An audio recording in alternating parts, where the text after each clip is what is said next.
देवी जी की स्थापना होती है। तांबे का, पीतल का, स्टील का, मिट्टी का, कौन सा घड़ा,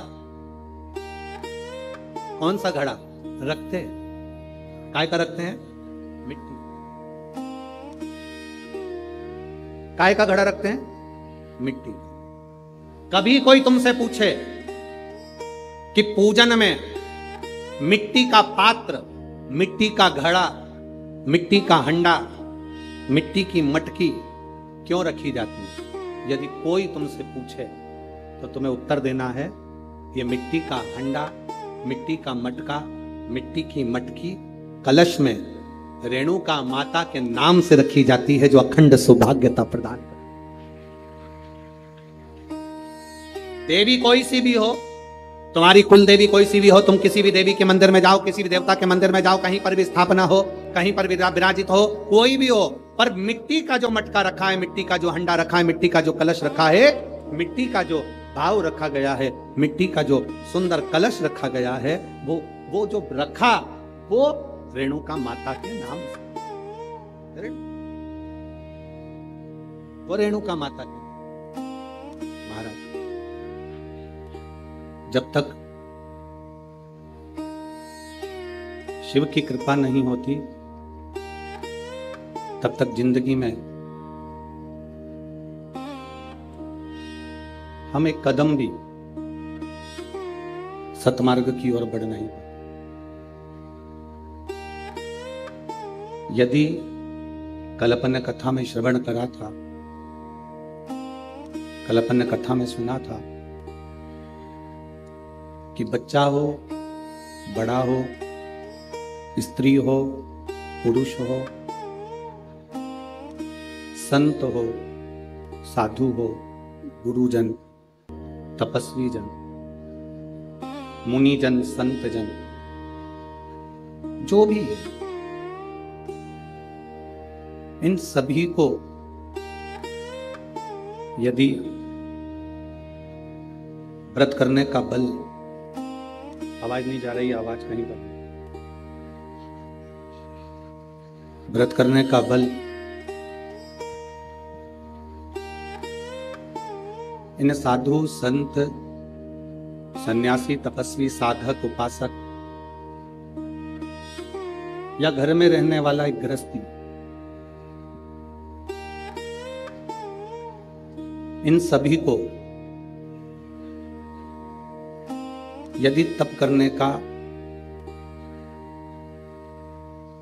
व्रत करने का बल कहीं से मिलता है तो शिव महापुराण की कथा कहती है वो शिव और शक्ति से, भगवान शंकर और पार्वती से प्राप्त होता है।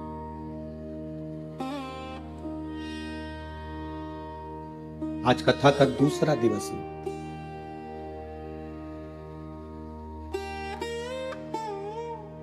हम किसी भी कार्य को करें, शिव महापुराण की कथा कहती है हम जिस कार्य को करना चाहते हैं, जिस कार्य को हम करें,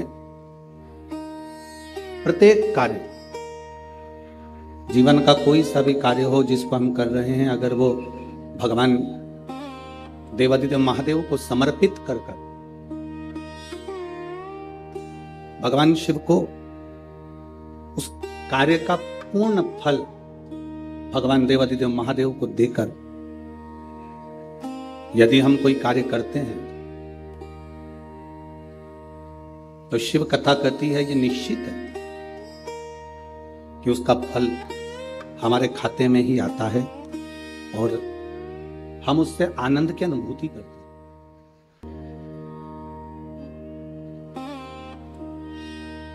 भजन करने की, त्याग करने की, व्रत करने की, आराधना करने की एक उम्र होती है। अब मालूम पड़े तुमने जो व्रत करा, तुमने जो साधना करी, जो तुमने तपस्या करी, जो तुम तप करे, बचपन निकल गया, जवानी निकल गई, अधेड़ी निकल गई, बुढ़ापा आ गया और उस बुढ़ापे में शरीर पूर्ण तरह से कांपने लगा, शरीर पूर्ण तरह से बेकार हो गया। और तब हमने विचार करा कि हम भगवान का व्रत करें या तप करें या कहीं वन में जाकर कहीं साधना करें। तो शिव महापुराण की कथा कहती है कि उस अवस्था में जब शरीर कांपने लगे, चला ना जाए, बैठा ना जाए, सोना ना जाए, ऐसी अवस्था में उस समय पर जब ऐसी अवस्था रहे, उस समय पर हमें कहीं तप करने जाने की जरूरत नहीं है। हमें अपना घर छोड़कर कहीं दूसरी जगह जाने की जरूरत नहीं है। शिव महापुराण की कथा कहती है उस समय पर कहीं मत जाइए। उस समय पर अपने हृदय को तीर्थ बनाइए, अपने घर को तीर्थ बनाइए और भगवान का केवल नाम जाप कर कर भी हम सारे तीर्थों का फल पा सकते। देखो, एक छोटा सा बच्चा घर में सोता है, मां को अच्छा लगता है कि नहीं लगता? अरे जम के तो बोलो, लगता है। देखो, 5 दिन की कथा है, इसको दिल से सुनो।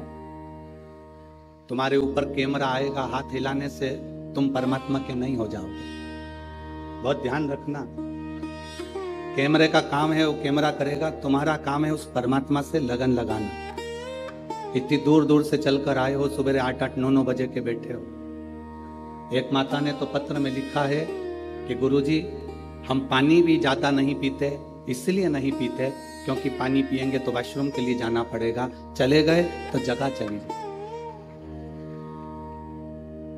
अब जरा विचार करिए, ऐसी स्थिति में आप दूसरे को देखने में या दूसरे की ओर ध्यान देने में आप भगवान की कथा को छोड़ दोगे। हमारा क्या है, 5 दिन कथा करेंगे, यहां पूरी होगी, सीहोर चले जाएंगे, अगली कथा में पहुंच जाएंगे। और आप इतनी दूर दूर से अपना समय लगाकर, अपना धन लगाकर, 50 रुपए 100 रुपए ऑटो वाले को देकर, गाड़ी वाले को देकर आप इतनी दूर पहुंचे हो। हमारा तो निवेदन है, तुम्हारी ये झोली बाबा भर कर भेजे, बस इतनी बाबा से प्रार्थना। आप उसको दिल से सुनो, आप उसका स्मरण मन से करें। एक बच्चा घर में सोता है, छोटा सा बच्चा घर में सो रहा है। अगर छोटा सा बच्चा घर में सोता है तो माता को अच्छा लगता है ना? अरे बोलो जम के, अच्छा।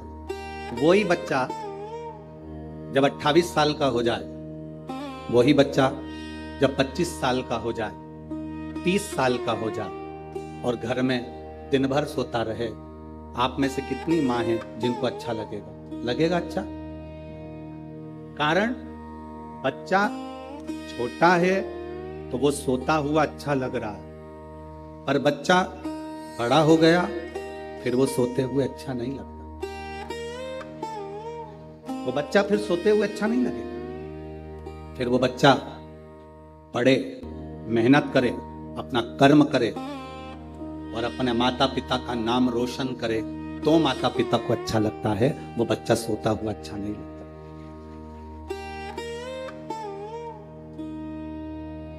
जब तक आप अनजाने थे, जब तक आप अनभिज्ञ थे, आप लोगों को जब तक मालूम नहीं था कि शंकर को जल चढ़ाकर आचमन करने का फल क्या है, जब तक आपको मालूम नहीं था कि एक बेलपत्र का फल क्या है, जब तक आपको नहीं मालूम था कि एक शमी का पत्ता भगवान शिव को चढ़ाने का फल क्या, जब तक आपको नहीं पता था कि एक चावल के दाने का महत्व क्या होता है, एक आचमनी जल का क्या महत्व होता है, जब तक आपको नहीं मालूम था तब तक ये समझना कि आप बच्चे थे, सो रहे थे। सो रहे थे तो परमात्मा को अच्छा लगता था। पर जब हम जाग गए, हमें मालूम पड़ गया कि भगवान शंकर की भक्ति का फल क्या होता है, भगवान शिव की भक्ति का फल क्या होता है। जब हम जाग जाएं तब मालूम पड़ता है कि उसका रस तक हमारी जिंदगी को सुख कितना देता, कितना सुख देता।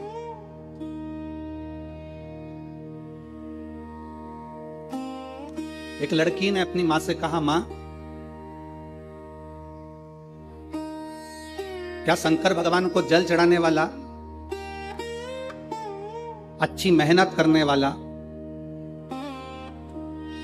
क्या एक नंबर का ऑफिसर बन सकता है?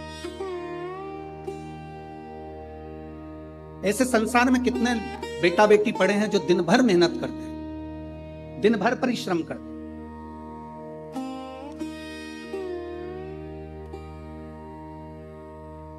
इसी पंडाल में एक महिला ऐसी बैठी है, एक माँ ऐसी बैठी है, जिसने अपनी सास से कहा, सास कहती है बेटा कथा सुनाकर, बहू कहती है माँ 27 साल से मेरी औलाद नहीं हुई, तो कथा से क्या औलाद हो जाएगी? इसी पंडाल में बैठी है, जिसको 27 साल से औलाद नहीं हुई, तो क्या 27 वर्ष बाद भी मुझे संतान होगी? क्या कथा सुनने से हो सकती है? उस सास ने अपनी बहू से कहा 27 साल से औलाद नहीं हुई तो क्या हुआ, कथा सुनने में थोड़ी ना कुछ जाता है, तो सुना तो करा कर। और बहू ने कथा श्रवण करी और बाबा की कृपा से 27 साल के बाद औलाद हुई। ये शिव तत्व, ये पत्र।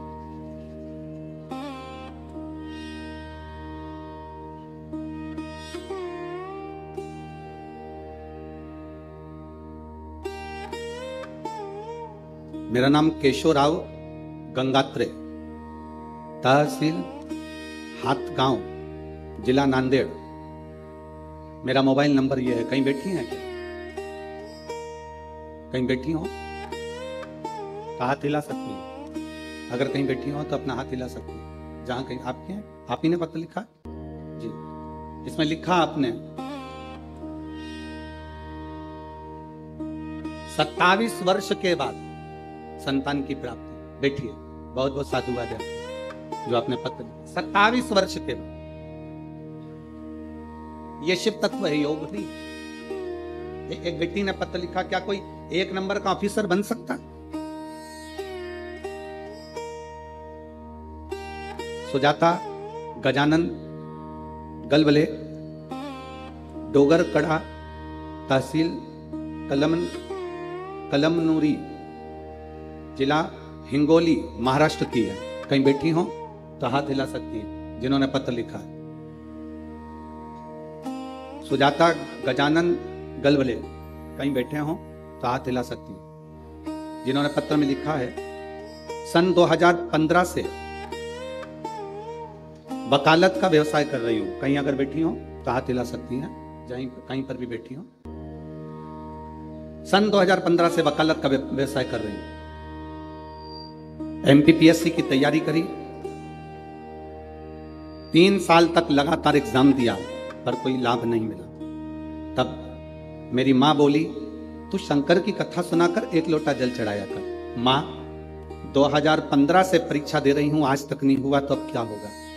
मां ने कहा, अगर तू जल चढ़ाएगी तो बाबा सुनेगा जरूर। और गुरुदेव, मैं छाती ठोक कर कहती हूं कि शंकर सुनता है। 2015 से वकालत की नौकरी कर रही थी। 2022 में बाबा ने मुझको पास करा और मैं सरकारी वकील बन गई। और गुरुदेव, अब मैंने हिम्मत नहीं हारी। आप कथा में कहते हो कि कर्म करो, मेहनत करो, पूरी करो और शिवजी को 1 लोटा जल चढ़ाते रहो। तब मैंने 2022 में फिर MPSC ऑफिस में मुंबई में इंटरव्यू दिया। उस इंटरव्यू में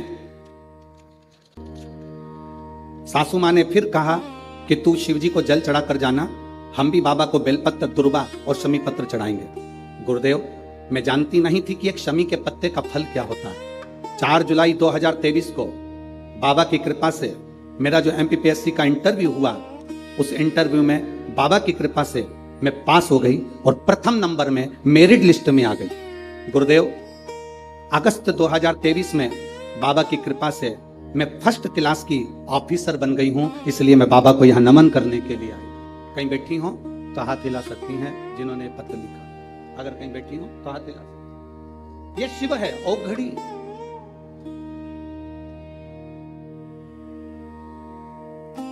आप जिसका भजन कर रहे हो, छोटा सा बच्चा सोता हुआ अच्छा लगता है। वही बच्चा जब बड़ा हो जाए, अपनी मेहनत में तल्लीन हो जाए, अपनी मेहनत के प्रति प्रबल हो जाए, वो बच्चा फिर सोते हुए अच्छा नहीं लगता। वो बच्चा फिर सोते हुए अच्छा नहीं लगता, वो बच्चा कर्म करते हुए, मेहनत करते हुए, अपनी अध्ययन करते हुए, अपना परिश्रम करते हुए अच्छा लगता है। शिव महापुराण की कथा कहती है, जब तक आप अनभिज्ञ थे, आपको नहीं मालूम था कि जल चढ़ाने का महत्व क्या है, बेलपत्र चढ़ाने का महत्व क्या है, चावल के एक दाने का महत्व क्या है, शमी के पत्ते का महत्व क्या है, जब तक आप अनभिज्ञ थे, आपको नहीं मालूम था, तब तक आप समझो कि सो रहे थे और देवाधिदेव महादेव आनंद में थे। अब आपको मालूम पड़ गया कि जल का महत्व क्या है। तब आप जानने के बाद ये विचार अपने हृदय में लेकर आना कि अब मुझे भटकना नहीं है, अब मुझे दुनिया की ठोकर नहीं खाना है, अब मुझे बाबा महादेव के चरणों में एक लोटा जल चढ़ाकर अपनी जिंदगी को सवार। बोल बम का नारा है, बाबा है। शिव तत्व की प्राप्ति संकल्प।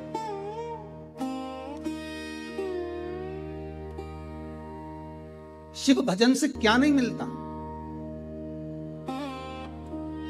शंकर जी की आराधना से क्या प्राप्त नहीं होता। हम तो इतना जरूर कहेंगे कि आप ज्यादा शंकर के मंदिर में नहीं जा सकते, आप ज्यादा शिव जी के मंदिर में नहीं पहुंच सकते, आप भगवान के मंदिर में ज्यादा नहीं जा सकते। तो हम तो यहां तक कहेंगे, जैसे शादी में जाओ, कुछ खाओ ना खाओ, शादी में जाओ, बैठो ना बैठो, शादी में जाओ, कुछ देओ ना देओ, पर शादी में जाओ तो जिसके घर की शादी है उसको मुंह दिखाकर जरूर आओ। क्यों मुंह दिखाकर आओ?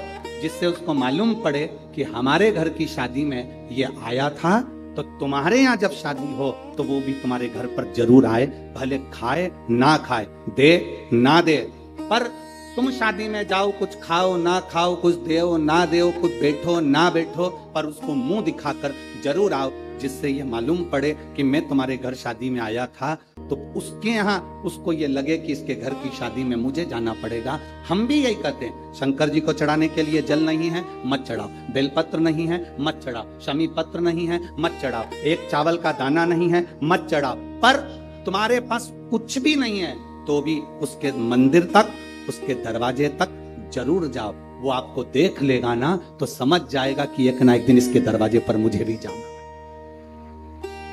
तेरे मंदिर में आना मेरा काम है और मेरी बिगड़ी बनाना। हम उसकी चौखट तक जाते रहे,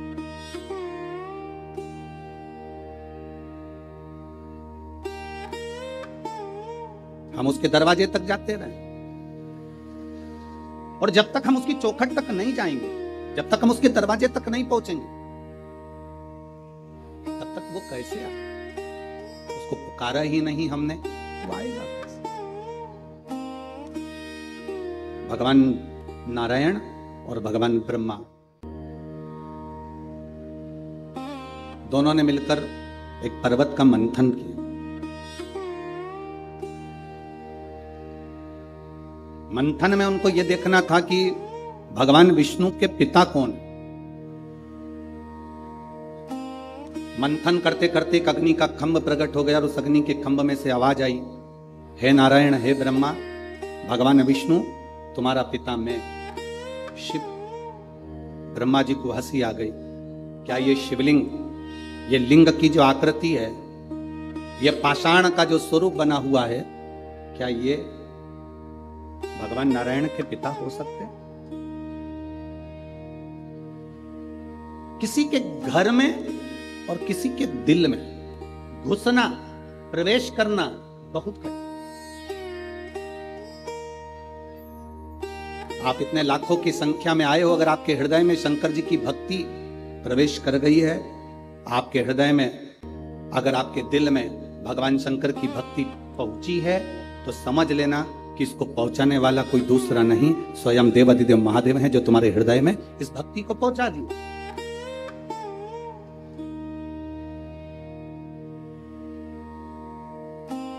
इस भक्ति को शिव ही पहुंचा सकते। भगवान शंकर के सिवा कोई आपके हृदय में भक्ति को प्रवेश नहीं करा सकता। भगवान ब्रह्मा जी हंसने लगे, क्या ये जो अग्नि का खंभ प्रकट हुआ है, इसमें से नारायण के पिता प्रकट हो गए, भगवान विष्णु के पिता?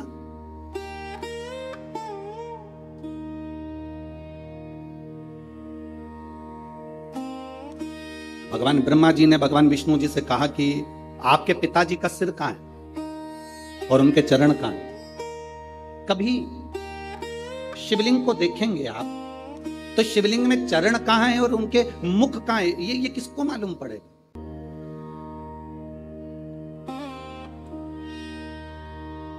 कल शिवलिंग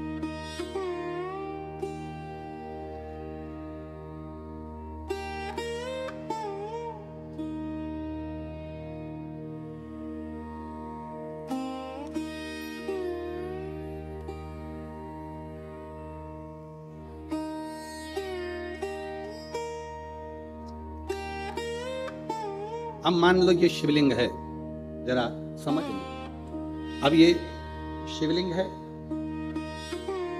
अब इस शिवलिंग का मुख कहां है, इस शिवलिंग का चरण कहां है। भगवान ब्रह्मा जी भगवान विष्णु जी पर हंसकर बोले, तुम्हारे पिताजी का चरण और तुम्हारे पिताजी का मुख है कहां।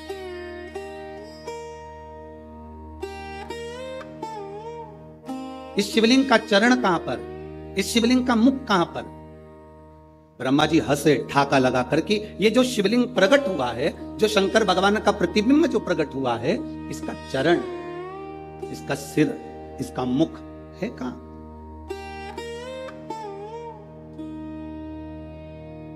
ब्रह्मा जी जब हंसे तो भगवान विष्णु ने कहा, मैं नहीं जानता कि मेरे पिता का मुख कहां है, मेरे पिता का चरण कहां है, पर इतना जरूर कहता हूं, भगवान नारायण कहते हैं पिता का मुख, पिता का चरण, इससे मतलब नहीं होना चाहिए। मतलब होना चाहिए कि पिता की छत्र छाया हमारे ऊपर है कि नहीं है, मतलब उससे होना चाहिए।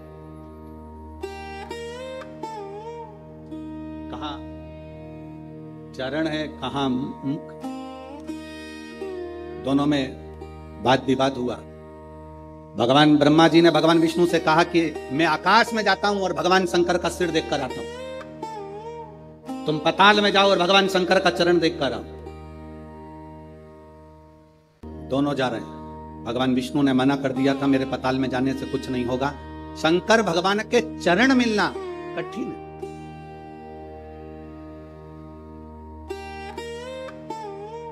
भगवान शिव के चरण प्राप्त होना कठिन है। शिव महापुराण की कथा तो यहां तक कहती है कि कोई शंकर का भक्त, कोई शिव का उपासक, कोई शंकर के मंदिर से निकल कर जा रहा हो, कोई शिव जी के मंदिर में रोज 1 लोटा जल चढ़ाकर रोज मंदिर से निकल कर जा रहा हो, उसके भी अगर चरण के दर्शन हो जाएं तो समझ लेना कि शंकर के चरण के दर्शन होगा। यही कोई शिव का भक्त, कोई शंकर की आराधना करने वाला, शिव की आराधना करने वाला, शंकर की आराधना करने वाला, शिव तत्व को जानने वाला, शंकर का भजन करने वाला, तुम्हारे पास पड़ोस में अड़ोसन पड़ोसन धड़ोसन कोई भी तुम्हारे नजदीक में भी कोई रहता हो और अगर शंकर के मंदिर में 1 लोटा जल रोज चढ़ा रहा है, मंदिर में सेवा कर रहा है, मंदिर में श्रृंगार कर रहा है, बिना दिखावे के, बिना छल के, बिना बेईमानी के, बिना कपट के, बिना प्रपंच के, अगर शंकर की भक्ति में लगा हुआ तो समझना कि ये शिव की उदाहरण, ये शंकर की उदाहरण।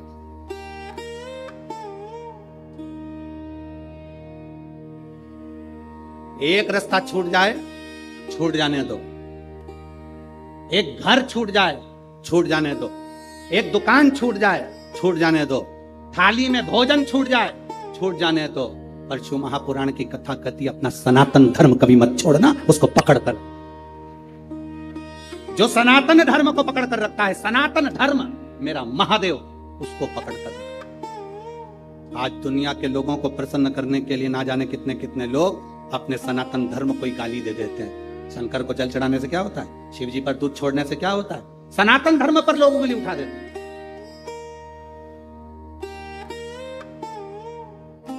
जिसने शिव को जान लिया वो जिंदगी में सब कुछ पा गया। जो शंकर को नहीं जान पाया वो सब गवा गया, सब बहुत कठिन। ब्रह्मा जी ने हंसकर भगवान विष्णु से कहा, मैं सिर देखकर आता हूं, तुम पांव देखकर आओ। चरण देखने के लिए भगवान विष्णु कताल में गए पर चरण नहीं मिले, वापिस आ गए। भगवान ब्रह्मा ऊपर गए, जाते जाते उनको केतकी का फूल मिला, उसको ले लिया। केतकी तू चलकर बोल देना भगवान विष्णु से कि मुझे ब्रह्मा भगवान शंकर का सिर मिल गया। केतकी ने कहा मैं झूठ क्यों बोलूं, शंकर भगवान के सम्मुख में कहने में तेरा क्या जाता है। ब्रह्मा जी ने कहा तुझे सुगंधित बनाकर रखूंगा, देवताओं पर चढ़वाता रहूंगा, चल बोलना। मेरी बात का अगर विश्वास नहीं करा तो गौ माता निकल कर जा रही थी, गाय को रोक लिया और गौ माता से कहा तुम नीचे जाकर कहना भगवान विष्णु के सामने कि भगवान ब्रह्मा जी को शंकर भगवान का सिर मिल गया। गाय कहती है मैं झूठ क्यों बोलूं, गाय घर में पहली रोटी जो बनेगी तुझे दी जाएगी। एक रोटी के चक्कर में गौ माता झूठ बोल दी, एक रोटी के लिए झूठ बोला गया।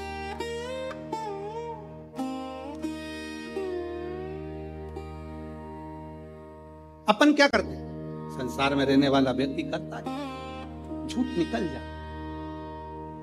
एक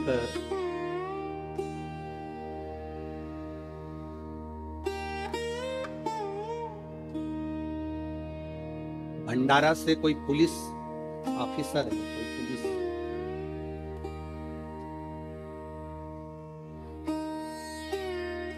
अशोक के सरोदे, खात रोड, भंडारा, जिला भंडारा, महाराष्ट्र। पुलिस में उनकी नौकरी है, उन्होंने फोटो भी अपना लगाया। अशोक काशीराम जी, सरोदे, ग्राम खात रोड, भंडारा, जिला भंडारा, पुलिस विभाग भंडारा।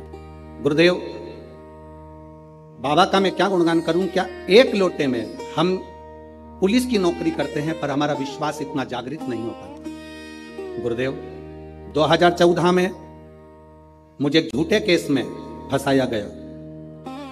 झूठा केस में जब मुझे फंसाया 10 साल तक कोर्ट में केस चलता रहा। गुरुदेव कोई निर्णय नहीं निकल रहा। मेरी पत्नी, घर के लोग कहते हैं अगर तुम सत्य हो तो सियोर वाला महाराज कहता है कि सत्य कभी हारता नहीं है, जीतोगे, शिव तुम्हारा साथ देंगे, क्योंकि शंकर का एक नाम सत्यम शिवम और सुंदरम। पति ने कहा अपन करें क्या, पशुपतिनाथ का व्रत करते हैं। 10 साल से केस चल रहा था, झूठे केस में फंसाया गया था। पत्नी के कहने पर पशुपति व्रत करना प्रारंभ करा, शिवजी पे एक लोटा जल चढ़ाना प्रारंभ करा। आज मेरी पत्नी और मैं जब शंकर के मंदिर में बैठे थे तब फरवरी 2023 में मेरा केस लगा हुआ था। तभी मुझे जाना था। गुरुदेव मैंने भोले बाबा से जल चढ़ाते चढ़ाते, आप कहते हो ना गुरुजी शिवजी पर धीरे धीरे जल चढ़ाना चाहिए, आपने जल चढ़ाने का स्थान बताया जहां जल बहकर जाता है उत्तर की ओर, दक्षिण में बैठकर उत्तर की ओर मुख कर मैंने जब धीरे धीरे जल चढ़ाकर बाबा से कहा बाबा अभी जल चढ़ाकर जा रहा हूं, आज मेरा केस है, शाम को आऊंगा ना तो तेरे मंदिर में 2 दिए लेकर आऊंगा, एक तेरे दरवाजे पर लगाऊंगा, एक पशुपतिनाथ के नाम से मेरे दरवाजे पर लगाऊंगा। बाबा अभी आंख में आंसू भर कर जा रहा हूं, आऊंगा ना तो हंसते हुए आऊंगा, यह मेरा विश्वास कहता है। गुरुदेव सन फरवरी 2023 को मैं गया, केस की सुनवाई हुई और जो पूरा विपरीत मेरे लिए केस बना था, बाबा की कृपा से पूरा केस पलट गया और मैं आनंद से बरी हुआ और मुझे वापिस मेरी नौकरी प्राप्त हुई और वापिस मैं नौकरी पर आ गया और जो मेरी ड्यूटी थी उससे पोजीशन बढ़ाकर, क्रम बढ़ाकर, पद बढ़ाकर मुझे नौकरी मिली। मैं बाबा को यहाँ धन्यवाद करने के लिए आया हूं। ये शिव तत्व योग है। हम उसके सहारे ना चाहिए तो क्या मतलब। एक महिला बैठी है जिसके 3 बच्चे हुए, कई सालों के बाद 3 बच्चे हुए पर गर्भ में नाल एक थी और डॉक्टर ने कह दिया बच्चे बचेंगे नहीं, बड़ा मुश्किल है, तीनों मरेंगे। और धीरे धीरे कर कर बच्चे जन्म लिए तो एक एक बच्चा मरते गया, आखिरी बच्चा बचा तो मां को होश था। उसने सिस्टर से कहा, नर्स से, मैं तुम्हारे हाथ जोड़ती हूँ, मेरे 2 बच्चे मरे हुए हो गए, एक बच्चा जिंदा हो जाए, मुझे एक बार अगर हॉस्पिटल में शंकर का कोई मंदिर हो तो वहां का पानी ला के पिला दो। डॉक्टर कह रहा है तेरा तीसरा बच्चा नहीं बचेगा, मरा हुआ है। वो कहती है मेरा बच्चा जिंदा मेरा बाबा देगा, मुझे तुम्हारे हॉस्पिटल में जल हो तो लाकर पिला दो। नर्स गई, थोड़ा सा हॉस्पिटल में जो शंकर का फोटो था उसी पर पानी डालकर लाकर उसके मुख में दिया और तीसरा बच्चा जिंदा पैदा हुआ। ये उसने दिया।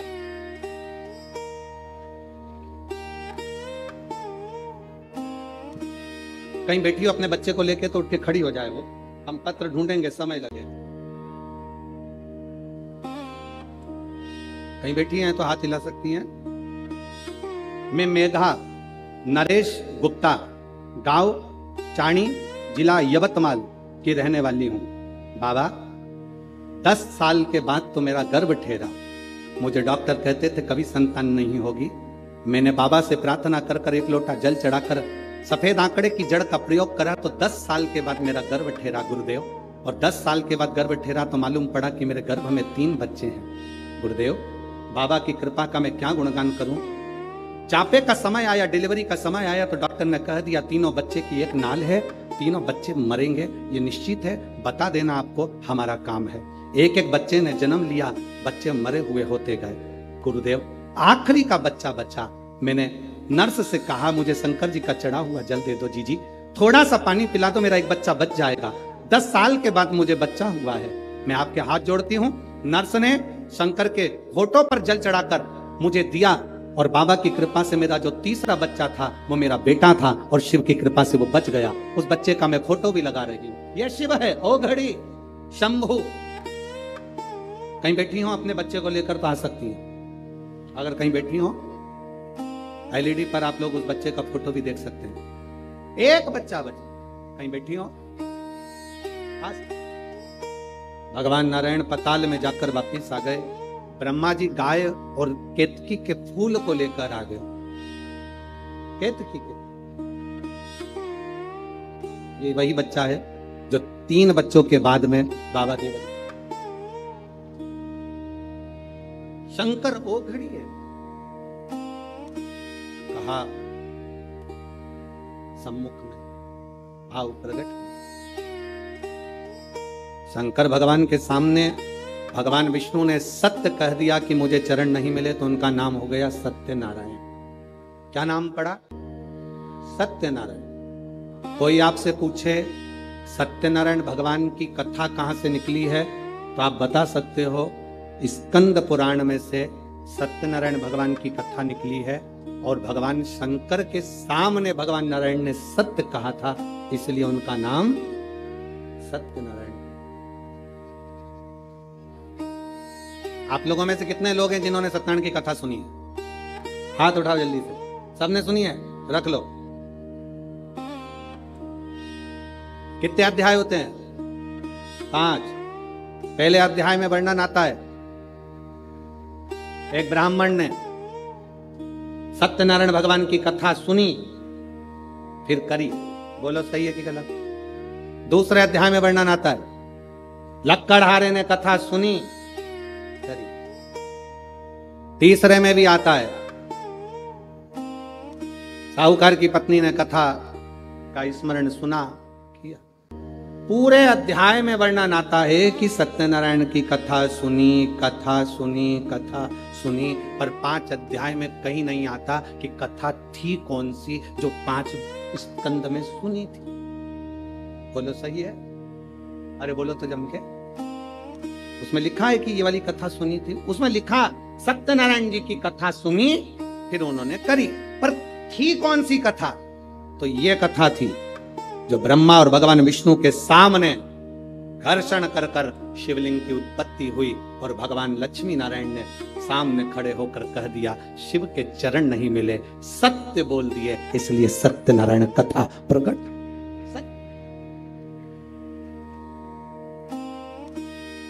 ब्रह्मा जी से पूछा आपको भगवान का सिर मिला? हाँ। ना मानो तो केतकी के फूल से पूछो। केतकी के फूल ने झूठ बोल दिया, श्राप दे दिया भोलेनाथ ने, तू मेरे पर कभी नहीं चढ़ेगा। गाय से पूछा, गाय ने झूठ बोल दिया, तेरा मुख अपवित्र होगा, तू झूठ बोली इसलिए झूठन खाएगी।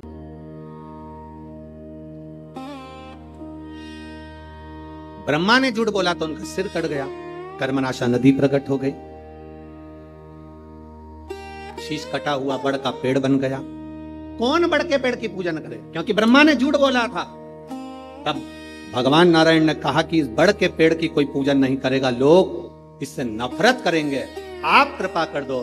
तब भगवान शंकर बड़ के पेड़ के नीचे एक लिंग की आकृति में विराजमान हो गए। शिव जी का नाम बटकेश्वर महादेव पड़ गया। बटकेश्वर,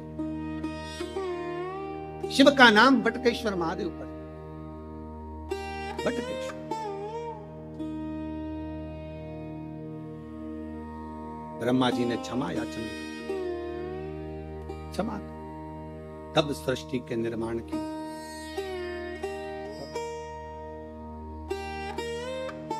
उसको समझना,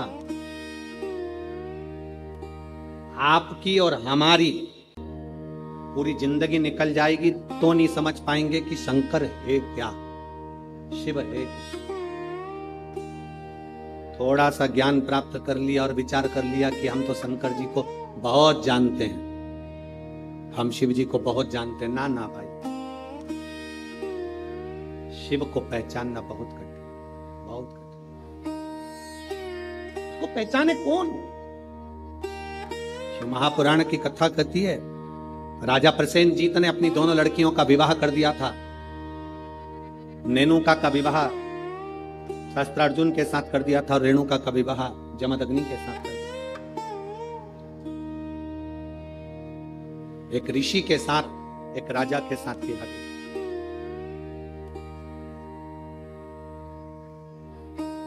मां रेणुका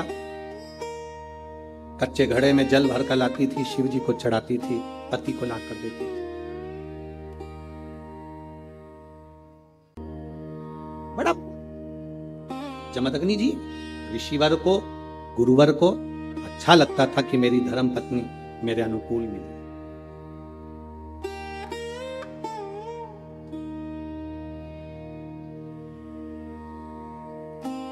घर को अच्छा बनाने के लिए दो की जरूरत है,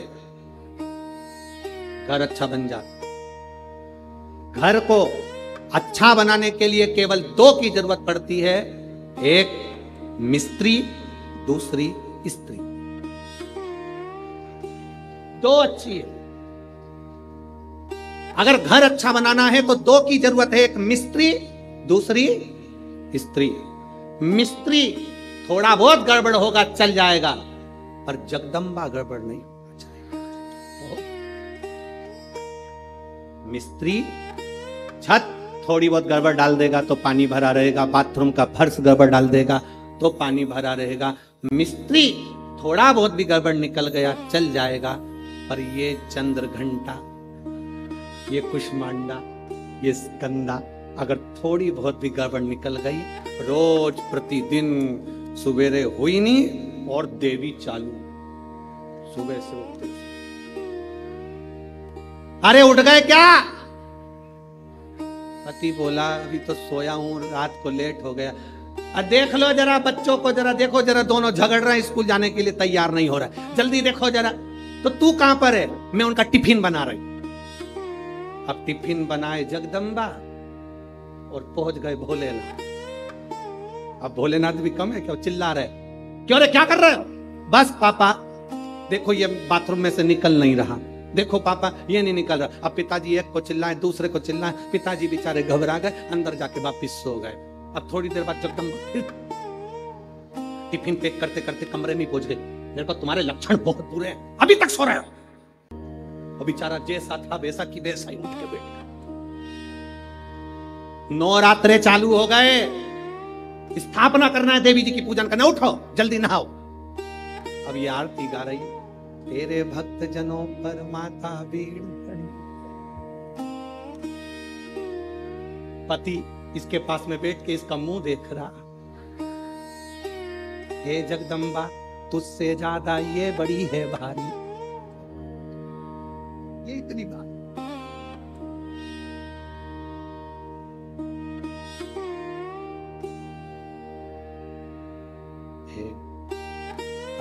पत्नी देवी जी से कह रही, मां कृपा करना।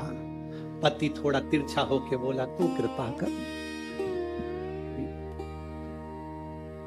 बड़ी बहुत बहुत आश्चर्य वाली बातें होती हैं, बहुत आश्चर्य,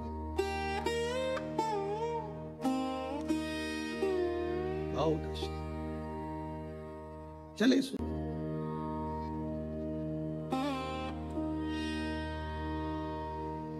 मां रेणुका कच्चे घड़े में जल लेकर आए, शिव जी को अभिषेक के लिए जमदग्नि जी को दे रही हैं, अपने पति को।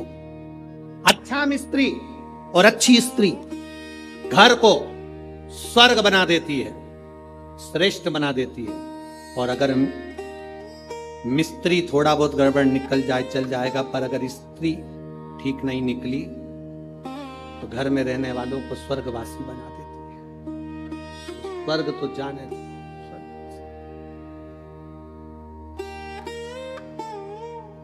एक पत्नी रोज तैयार होकर अपने पति से पूछती थी मैं कैसी लग रही हूं। पति बेचारा क्या बोले, रोज बोल देता था अच्छी लग रही है। अब एक दिन उसको गुस्सा आ गया, आज पूछे वाला।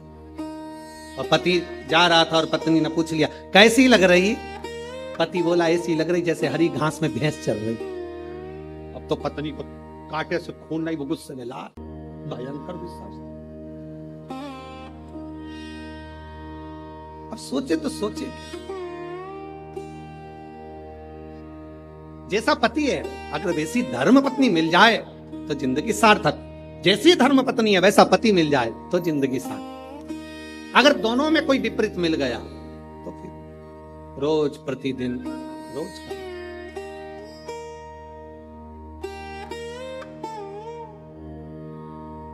वैसे तो मुझे उम्मीद है नागपुर में तुम सबको अच्छे ही मिले होंगे, और जितने मेरे जीजा हुन बैठे हैं उनको मेरी जीजियां बहुत अच्छी मिली होगी। इतना तो निश्चित, इतना तो मैं भरोसा कर। अब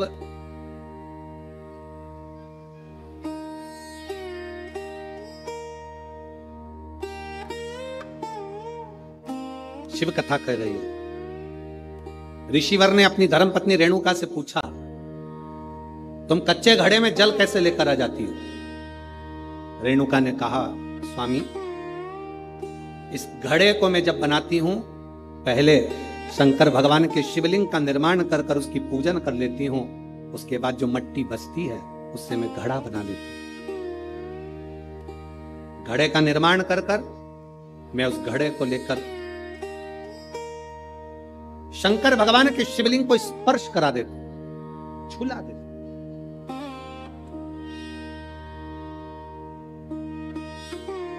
केवल शिवलिंग को छुआ देना।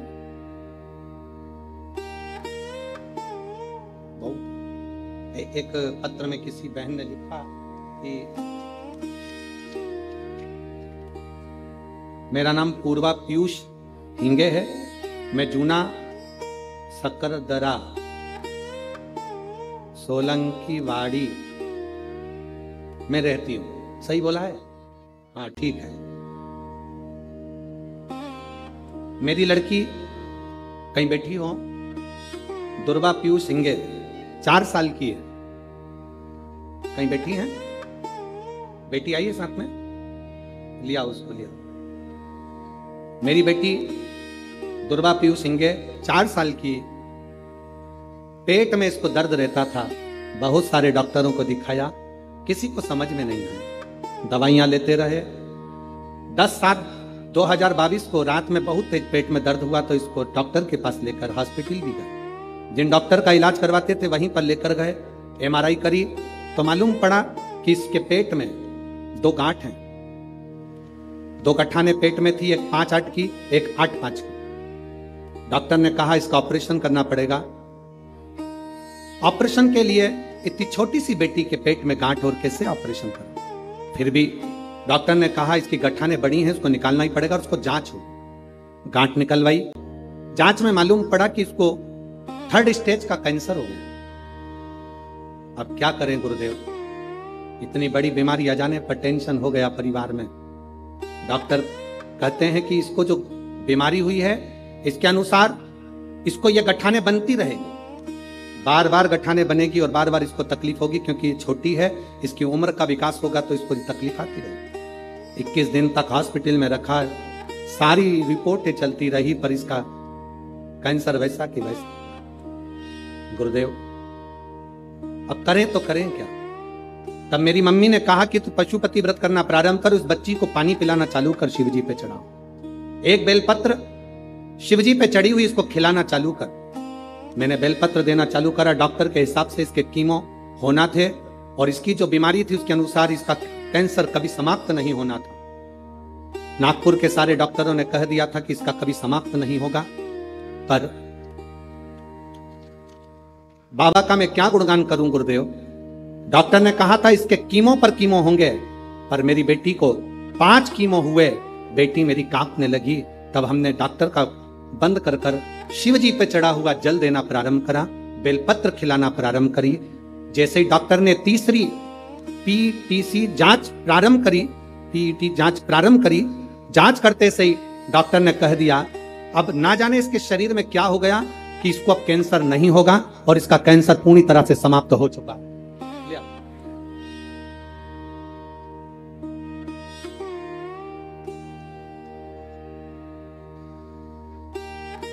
इसको केवल पत्थर का माना तो वो पत्थर का रह गया, पत्थर का माना तो पत्थर का रह गया।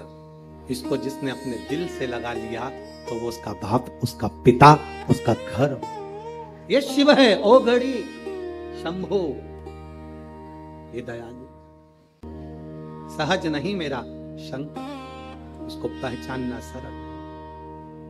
आप दिल से बोलो उसको, दिल से सुनेगा। रेणुका तुम क्या करती हो जो तुम्हारे कच्चे घड़े में पानी आ जाता है? तुम करती क्या हो? अकाल मृत्यु वो मरे जो काम करे चंडाल का, काल उसका क्या बिगाड़े जो भक्त हो महा काल का। जो शिव की आराधना करने वाला होता है उसका काल भी सम्मुख नहीं आ पाता।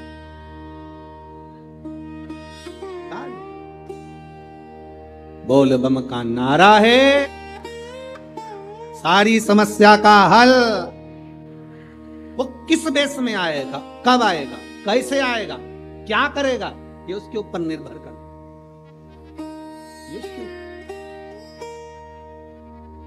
महाराज रेणुका ने कहा मैं मट्टी का घड़ा बनाकर शिव जी को छुआ कर अपने पास ले। शंकर नागपुर में देवी जी की स्थापना होती है। तांबे का, पीतल का, स्टील का, मिट्टी का कौन सा घड़ा, कौन सा घड़ा रखते हैं? काय का रखते हैं? मिट्टी। काय का घड़ा रखते हैं? मिट्टी। कभी कोई तुमसे पूछे कि पूजन में मिट्टी का पात्र, मिट्टी का घड़ा, मिट्टी का हंडा, मिट्टी की मटकी क्यों रखी जाती है? यदि कोई तुमसे पूछे तो तुम्हें उत्तर देना है ये मिट्टी का हंडा, मिट्टी का मटका, मिट्टी की मटकी कलश में रेणुका माता के नाम से रखी जाती है जो अखंड सौभाग्यता प्रदान करती है। देवी कोई सी भी हो, तुम्हारी कुल देवी कोई सी भी हो, तुम किसी भी देवी के मंदिर में जाओ, किसी भी देवता के मंदिर में जाओ, कहीं पर भी स्थापना हो, कहीं पर भी विराजित हो, कोई भी हो, पर मिट्टी का जो मटका रखा है, मिट्टी का जो हंडा रखा है, मिट्टी का जो कलश रखा है, मिट्टी का जो भाव रखा गया है, मिट्टी का जो सुंदर कलश रखा गया है, वो जो रखा वो रेणुका माता के नाम से, वो रेणुका माता के। महाराज रेणुका तुम करती क्या हो कि तुम इस कच्चे घड़े में जल लेकर आ जाती हो? कच्चे घड़े में जल क्या करती हो तुम जो ये कच्चे घड़े में जला जाता? रेणुका ने कहा स्वामी इसमें मेरा कुछ भी नहीं, इसमें मेरा कुछ नहीं, इसमें जो कुछ भी है सब देवाधिदेव महादेव का, इसमें मेरा कुछ भी नहीं, जो भी है वो महादेव। बस यही समर्पण,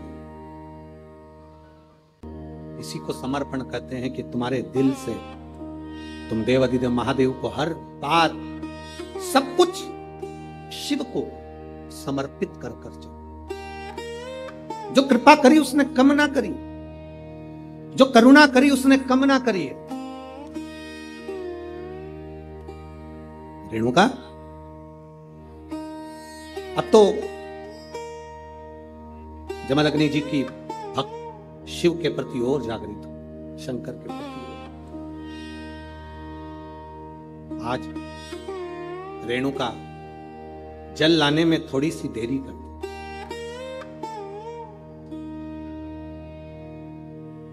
माता रेणुका के 5 पुत्र हैं, उसमें सबसे छोटे परशुराम जी, सबसे लाने में देरी कर दी।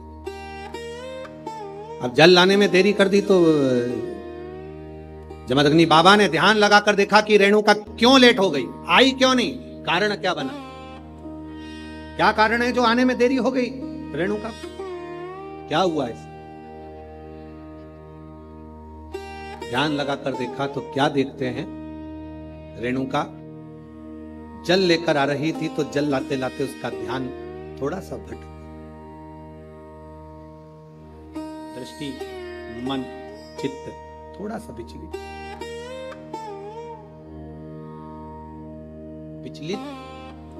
किसी गलत जगह पर नहीं हुआ।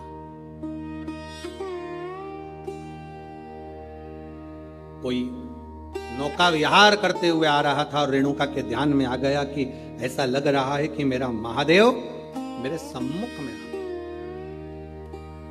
ध्यान तो विचलित हुआ, दृष्टि तो विचलित हुई, ध्यान तो गया।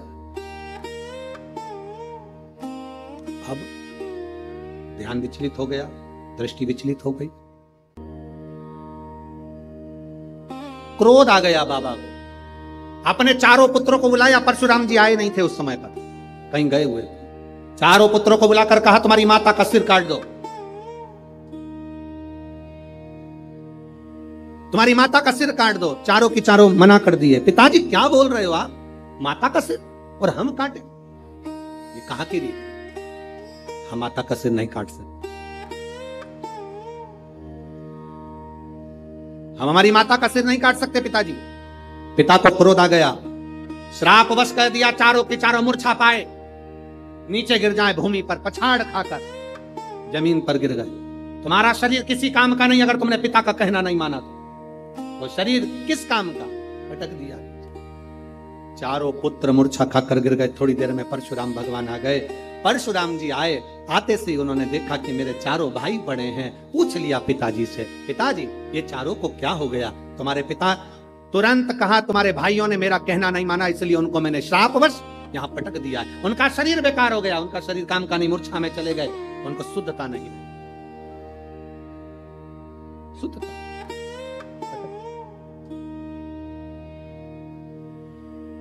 परशुराम जी ने अपने पिताजी से कहा, बेटे पिता की आज्ञा ना माने तो बेटे किस काम की, पर आज्ञा क्या करी आपने, आप क्या चाहते हो वो बोलो ना। पिताजी ने कहा ले परशुराम ये फरसा ले और तेरी मां का गला काट दे, शीश काट दे, उतार शीश। परशुराम जी ने पूछा कि मैं शीश काट दूं? हाँ। हाथ में फरसा लिया परशुराम जी, और एक बार भी अपने पिताजी से यह नहीं पूछा कि तुम क्यों कह रहे हो इस मां को मारने के लिए, एक बार भी नहीं पूछा। पिता की आज्ञा है स्वीकार करूंगा, पिता की आज्ञा है स्वीकार करूंगा। जरा विचार करिएगा, अपनी चित्त वृत्ति में लेकर आइएगा इस बात को। एक पिता आज के बेटे से कहता है कि मुझे एक गिलास पानी लाकर दे दो, और बेटा अपनी माता से कह देता है मम्मी पापा को पानी दे दो।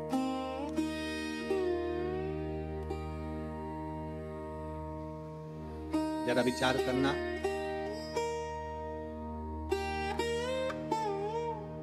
ये दुनिया की रीत, ये दुनिया का क्रम, जिस समय पर वृद्ध अवस्था में आप अपनी वसीयत लिख रहे होगे, जिस समय पर आप अपनी प्रॉपर्टी अपने बच्चों को दे रहे होगे, जिस समय पर आप वसीयत लिख रहे होगे, उस वसीयत को पढ़ के देखना, पूरी प्रॉपर्टी में, पूरी वसीयत में सबका नाम होगा, पर उस वसीयत में तुम्हारा नाम नहीं होगा। तुम अपने लिए कुछ नहीं रख पाओगे और ना तुम उसका प्रयोग कर पाओगे। बच्चों के लिए कमाया, बच्चों के लिए छोड़ जाओगे, और अंत में एक फोटो और उसके ऊपर प्लास्टिक के फूल की माला चढ़ जाएगी, और अंत बिंदु क्या दिया? पूरे जीवन हम हाय हाय करते हुए अपने जीवन को निकाल दिए, और कभी मुख से भगवान का भजन ना कर पाए। एक लोटा जल शिव जी को चढ़ाना। एक लोटा जल भगवान शंकर को ना दे पाए, पूरा जीवन व्यर्थ गवा दिया। परीक्षा दो तरह की होती है, एक परीक्षा होती है लिखित, एक परीक्षा होती है मौखिक। बोलो सही है? अरे जम के तो बोलो। ठीक है, परीक्षा दो तरह की होती है, एक लिखित परीक्षा होती है, एक मौखिक परीक्षा होती है। लिखित परीक्षा में नकल हो सकती है, पर मौखिक परीक्षा में नकल नहीं हो सकती, क्योंकि उसमें जवाब आपको देना पड़ता है। उसी तरह पृथ्वी पर जब तक हो यहां लिखित परीक्षा चलती है, पर परमात्मा के दरवाजे पर जब जाओगे, यम के द्वार पर जब खड़े होगे, तब मौखिक परीक्षा होगी। तूने कथा सुनी, जल चढ़ाया, भूखे को भोजन कराया, प्यासे को पानी पिलाया, कभी किसी दीन के दया भाव रखा, कभी तेरे हृदय में किसी दुखी को देखकर दुख दर्द उत्पन्न हुआ, किसी सुखी को देखकर तेरे चेहरे पर प्रसन्नता आई। ये मौखिक परीक्षा ऊपर होगी। तुम कितना भी नकारा कर लेना, कोई ऑप्शंस नहीं है बोलने के लिए, तुम्हें केवल बोलना पड़ेगा, हाँ या ना में जवाब देना पड़ेगा। तूने भूखे को भोजन कराया, तू कहेगा हाँ, आंसर शीट रहेगी यमराज के पास, कैंसिल। झूठे, तू भोजन कराएगा, तू तो और दूसरे का खा के आ गए। अपने कर्म का भोग अपने को भोग, कोई दूसरा नहीं भोगेगा। काट दे सिर, फरसा लिया, माता का सिर उतार, मर। रेणुका का शीश कट।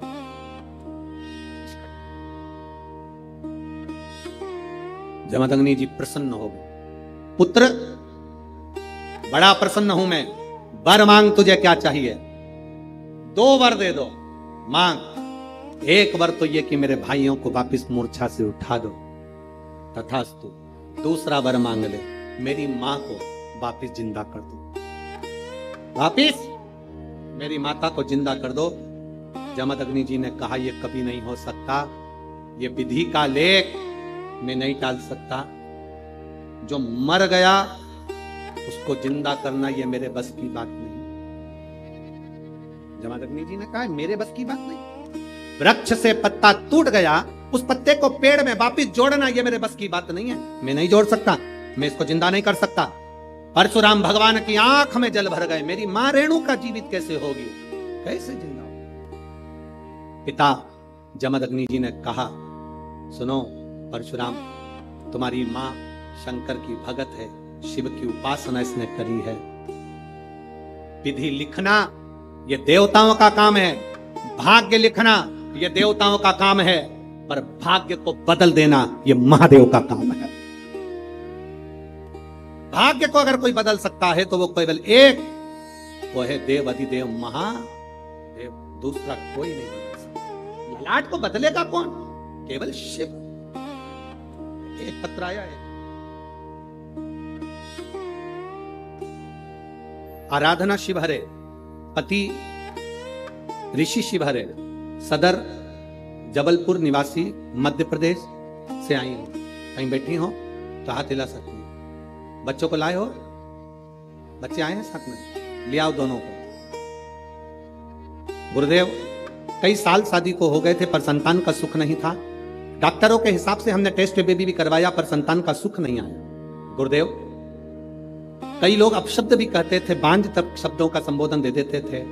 तब मेरी मां ने कहा शंकर के मंदिर जाया कर, बाबा को जल चढ़ाया।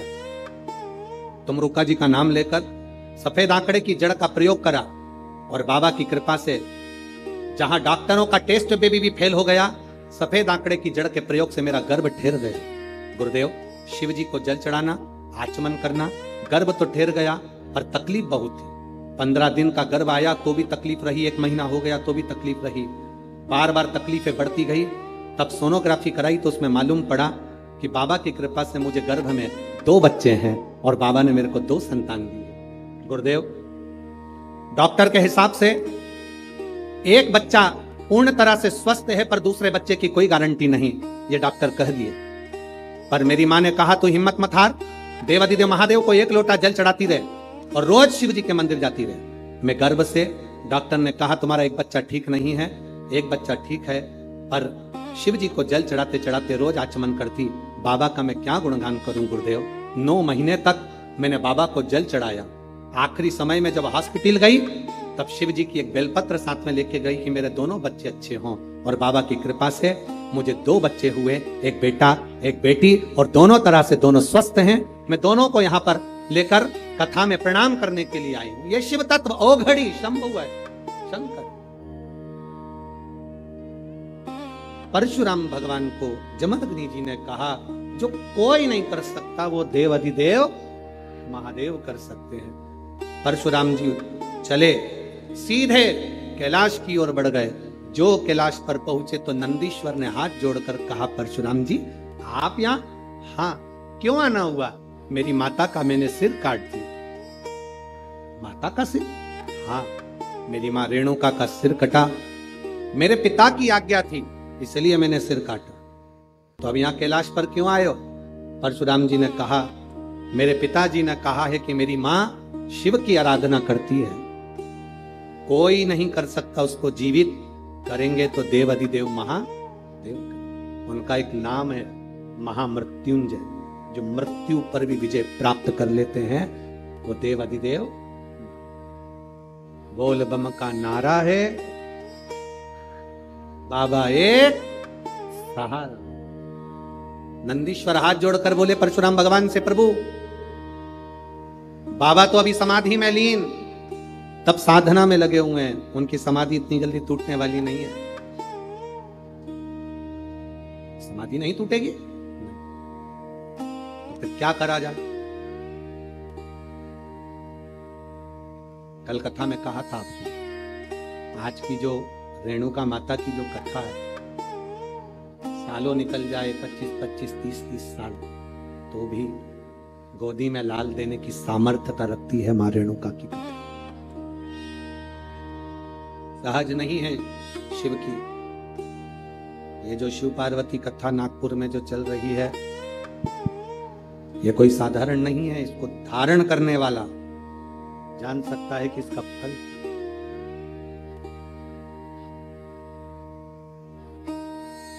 नंदीश्वर ने कहा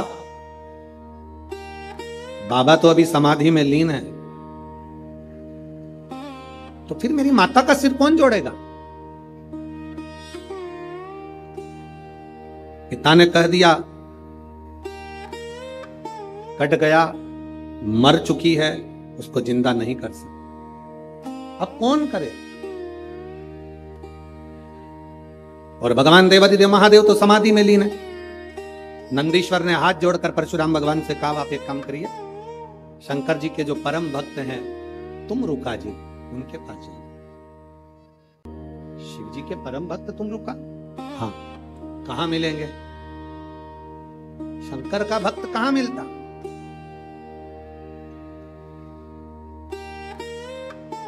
सिर पर त्रिपुंड, गले में रुद्राक्ष, मुख पर शिव नाम, चेहरे पर तेज। जब भी मिले तो भगवान का भजन करते मिले, इसे तुमरुका जी मिलेंगे।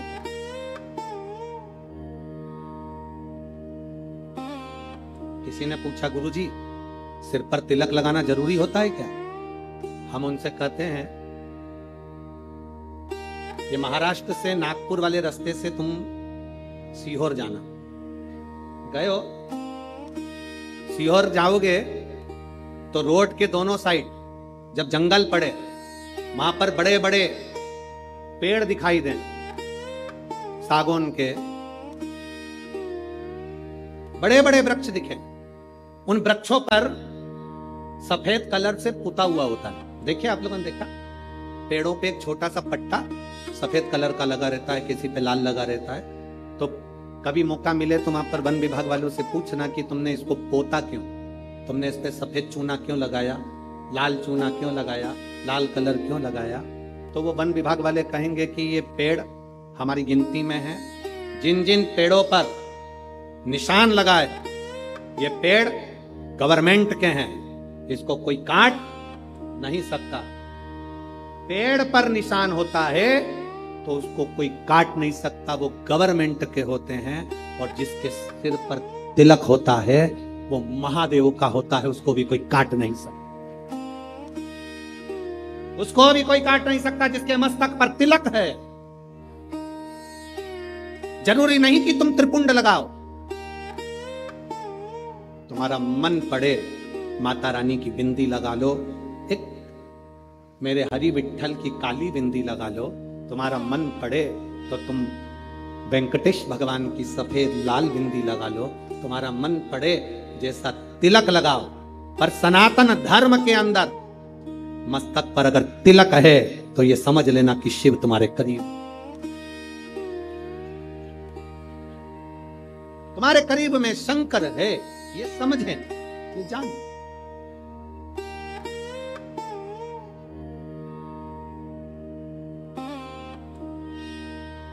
आजकल लोग गाड़ी में सफर करते हैं ना तो गूगल से रास्ता देखते हैं। अरे बोलो तो सही है क्या?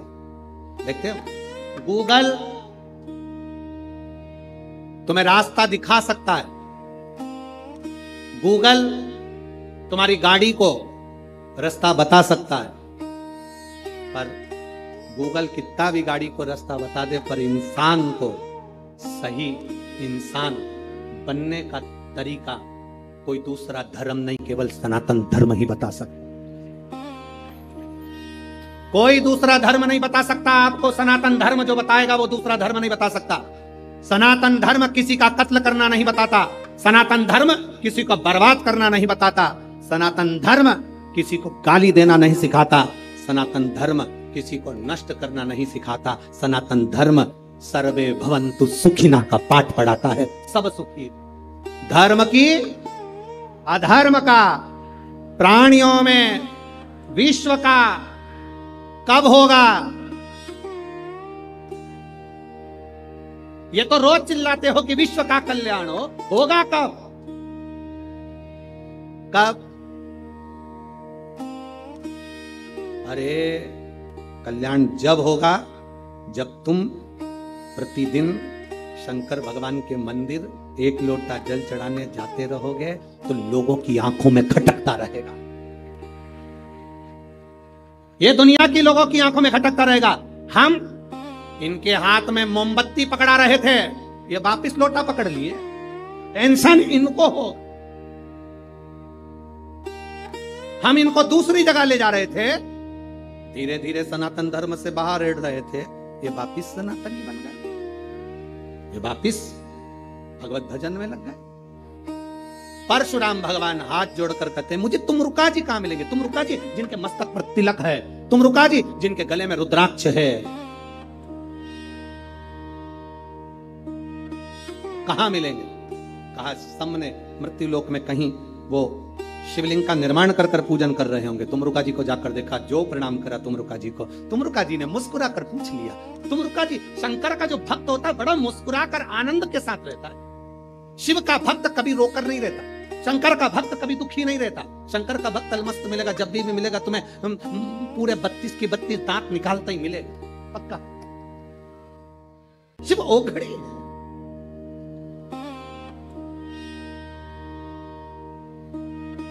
अच्छा तुम ईमानदारी से बोलो, जिंदा जी मुस्कुराना पसंद करोगे कि मरने के बाद? है? पर बहुत सारे ऐसे लोग हैं जिनके घर में फोटो टंगा है उनके बूढ़े बूढ़े लोगों का, उनके फोटो में वो बढ़िया सिर पे पल्लू लेके मुस्कुराते दिखाएंगे। उसका कारण क्या है? ये जिंदा थे तो नहीं मुस्कुराए, मरने के बाद मुस्कुराए। आप सबसे निवेदन है रे नागपुर वालों, ओ ऑरेंज सिटी, ओ संतरे वालों, तुम सबसे निवेदन है कि जिंदा जी जितने मुस्कुरा के अपनी जिंदगी जी सकते हो, फुल एंजॉय के साथ जियो, खुश होकर। जीते जी खीर खाओ, हलवा खाओ, तुम्हारी मर्जी पड़े पूरे पकवान खाओ, पर दूसरे के प्राण मत खाओ। जीते जी तुम्हारा मन पड़े उतने आनंद में खीर पूड़ी भजिया पकोड़ा सब खाओ। मरने के बाद तुम्हें ये डायरेक्ट नहीं मिलेगा, कंडा जलाएंगे, उसके ऊपर ऐसे थोड़ा सा खीर पूड़ी छोड़ेंगे और तुम्हारा फोटो तुम ऐसे मुस्कुरा रही होगी और पूड़ी ऐसे तुम्हारे मुंह पे चिपकी होगी और धुआं तुम्हारे पास लग रहा होगा। धीरे धीरे छोटे छोटे बच्चे आके पूछेंगे, मम्मी क्या कर रही हो? मम्मी कहेगी दादी को खीर पूड़ी खिला। मम्मी दादी तो कहाँ है? देख अभी बताऊं तेरे को, इस मल के फोटो में